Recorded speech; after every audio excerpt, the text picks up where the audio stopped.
Hey guys, welcome to today's video where I'm going to share with you the differences between the Winter White species and the Cambell. Right here we have Coffee as the introduction to today's video. She's being such a sweet baby girl. She's definitely gotten her winter coat back. I don't know if you guys remember before. I can pop a picture on the screen of how simply white she looked before getting rid of her winter coat, and now she is ready for spring. She was such a good mama. You were such a good mama, but now your babies are gonna go to new homes and then we have to get you pregnant again and have you have some more babies. Yes, because you were such a good mama. Okay, everyone say bye. Now Coffee is drinking water. Coffee, really, it's so loud. Let's go ahead and dive into some of the differences between the Winter White and the Cambell species. Now, before we get started talking about this video, let's make sure that we understand one thing. Many of you may already know this, but in case you didn't, out of the 5 domesticated species of hamster, Winter Whites and Cambells have sadly been interbred. When we first had the Winter White species and the Cambell species, it was believed that the Cambell species was a sub-breed of the Winter White species. However, then later on in the 1990s, we learned that they were actually a different species entirely. And so whether they were bred together during that time or whether they were bred together during their time in the wild, hybrids were created. Now, what a hybrid is an offspring between 2 different species. So if I were to breed a dog and a wolf together, its child would be a hybrid. Or if I were to breed a horse and a donkey, its child would be a mule, which would be considered a hybrid. Now, the issue with hamster hybrids, unlike those animals would not be able to reproduce, right? Like a tiger and a lion having a baby would be a liger, and sadly this is something that has happened, but those babies, the liger, would be infertile and would not be able to reproduce. But when it comes to hybrid hamsters, because of their chromosome similarity, they are able to reproduce even as hybrids. What this has done to the Winter White hamsters and the Cambell hamsters in North America and in other places in the world is it has made them be more likely to die sooner, so the length of their life is lessened due to their genetics getting weaker and weaker and weaker, due to they are more prone to more illnesses, along with the fact that of course most Winter White and Cambells and other hamsters have been bred in rodent mills, which if you know anything about rodent mills, they are not breeding the hamster based off of any of the strengths of their genetics. They're just simply putting a male and a female hamster together to have it produce offspring, because think about it this way, they are selling hamsters at a pet store for like $15. Think about the fact that the pet store is normally making money off of those sales. So then how much are they buying them from the pet mill? So for the pet mill to make money, they've got to be popping out those hamsters really fast. So they don't actually care about whether the hamster has a health deficiency. They'll continue to breed that line. Versus ethical breeders, we like to keep track of all our lines to make sure that that's not the case. But if it is the case, we end that line right there. We don't continue to breed it because our goal is to continue to better and strengthen the species over time. With that said, this is why it's so important to understand the differences between the two, because they're not just 2 different breeds, like how a dog can have multiple different types of breeds, like a Chihuahua and a Golden Retriever and a Black Lab. Those are different breeds of an overall species called dog. Hamsters are different species, but it can just be very confusing when we call them hamsters because it can seem like, oh, it's a dog and just different breeds. But they're actually entirely different species. It'd be like saying cats, right? You don't breed a house cat and a tiger together. You understand that they're different species. Now, with that out of the way, sorry for that long-winded explanation, but I thought it would be necessary to break that down. Now that we understand this, let's get into some of the differences between the Winter White hamster and the Cambell hamster. So the Winter White hamster is most often found to be smaller than the Cambell dwarf hamster. This is important to note because when there is a first generation hybrid, so what this means is a purebred Winter White and a purebred Cambell have been bred together. If the mother is a Winter White hamster, their body is smaller than the Cambell hamster. And so when the mother is pregnant and goes into labor and is trying to birth out a first generation hybrid litter, so again, this is the first time they're hybrid from these 2 hamsters, most of the time a mother will die during labor, a very, very painful death, because her body is not created to birth pups that little bit of a larger size.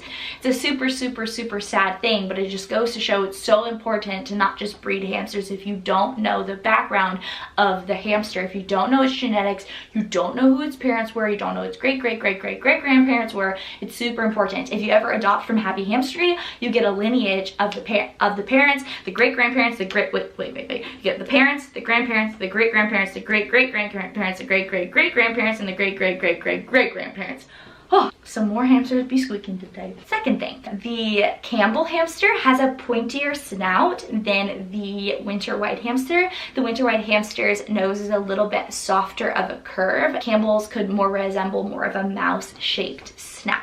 When it comes to their dorsal stripe, both the Cambell and the Winter White hamster have a dorsal stripe on their back. What this is it's that dark coloration of their fur that goes down from the head all the way down to nearing the tail. This is thicker on the Winter White hamster than it is in the Cambell species of hamster. When it comes to the coloring on the bottom tummy / the sides of a Winter White or a Cambell, the Winter White hamster has a whiter color, while the Cambell hamster has more of a creamy yellowish tint to the color on their coat. This kind of makes sense when you think about it. A Winter White hamster, they're going to have that coloring being mixed in with white. Now, these are completely nothing that I can say from experience because I've never owned a purebred Cambell, but I will share these with you because I thought they were interesting and it's possible that they are true. But again, this is speculation because I cannot say from experience that I have seen this to be true. Winter White hamsters have been known to be the friendlier of the two species.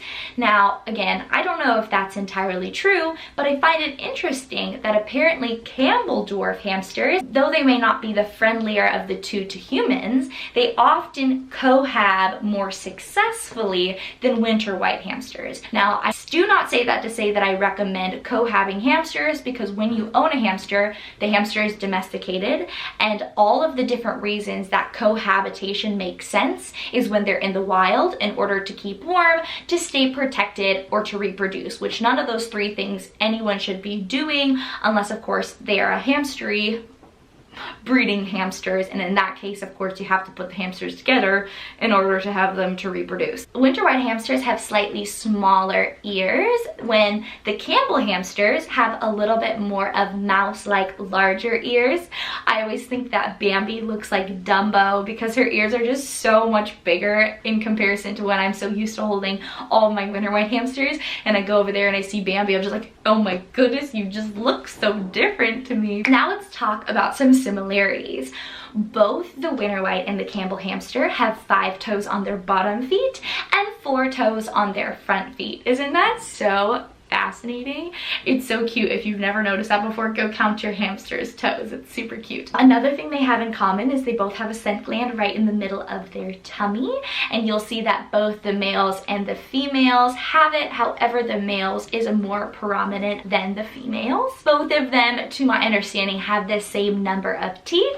They have 2 front teeth, 2 bottom teeth, and I believe those are called incisors, and then they have 12 molars in the back, totaling to 16 teeth, and these teeth continue to grow. However, fun fact in case you didn't know, yes, hamsters do need the ability to chew on things, but this is more so because it's enriching, not actually because they need to wear their teeth down. Hamsters actually have a natural instinct to grind their teeth together, so they'll like that in order to wear down their teeth naturally. Isn't that a fun fact? I just think that's one of the things in the hamster community that once it circulated, it wasn't necessarily a bad circulation because giving your hamster things to chew on is enriching for them and gives them an activity, but it's not the reason why we have to give it to them. Their instinct will be able to grind. However, that doesn't go to say that every hamster is perfect and every hamster is not going to ever have a tooth that gets overgrown. So it's always important to do health checks on your hamster.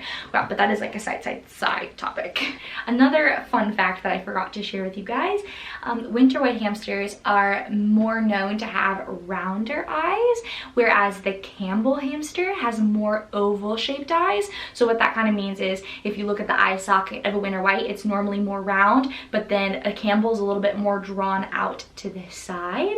Oh, sweet baby, why are you literally the cutest thing in the entire universe? Now, most of you probably have, if you have a Winter White or a Cambell, a hamster that was rescued, or maybe you got it from a pet store.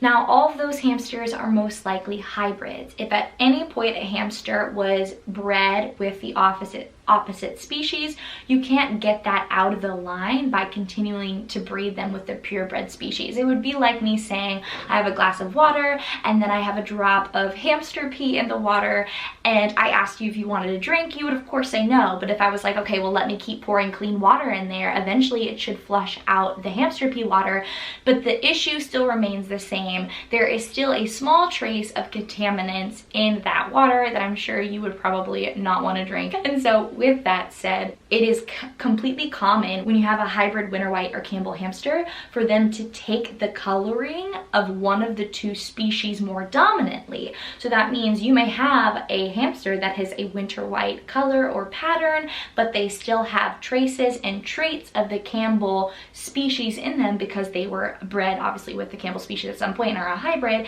So they might have a pointier snout than a purebred Winter White, or they might have a little bit more oval shaped eyes than a purebred Winter White. And so this is just something to note that is totally normal if you have a hamster that leans more one way than the other. Before you go, I think that you would so love to watch this video where I break down 10 of my favorite facts about Winter White hamsters. I'll see you over there.